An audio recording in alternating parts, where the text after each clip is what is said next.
Pagkabili ko ng iPhone 17 Pro is ininstallahan ko agad siya netong tempered glass. So bago pa lang i-pick up tong phone na to is nag-order na talaga ako dito sa TikTok shop ng Hori tempered glass. Ito yung mga kasama niya, meron na siyang installation package. Tapos 2 pieces na din pala tong tempered glass na to. Akala ko nung una mahihirapan ako sa pag-install neto kasi hindi talaga ako marunong mag-install ng tempered glass. Pero based sa reviews is madali lang daw siyang ilagay. First step, nilagyan ko muna ng wipe yung screen niya tapos pinunasan ko netong microfiber cloth. Then once satisfied na ako sa pagpupunas ko, ito naman yung ginawa ko, yung dust absorber. Ganito lang siya, ididikit-dikit mo lang siya sa phone mo para matanggal niya yung maliliit na dust na kumakapit sa screen. And it prevents na magkaroon siya ng bubble.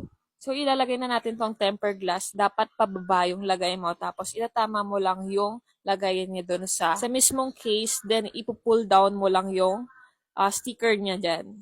Ganyan lang siya kadali guys. Kala ko nung una magkakabubble siya. Then i-slide mo lang yung slider niya para mismong lumapat talaga siya sa screen. Super dali lang mag-install netong tempered glass na to. Hindi kayo mahihirapan. After ko ma-slide siya, tanggalin lang natin yung front sticker niya. Ayan, para fully malagay yung tempered glass. So guys, nalagay na natin yung tempered glass na nabili natin dito sa TikTok shop. Ayan. If kailangan nyo rin ng ganitong klaseng tempered glass, available dyan sa yellow basket ko. Pwede yan sa iba't ibang phone. Check nyo lang dyan sa yellow basket ko.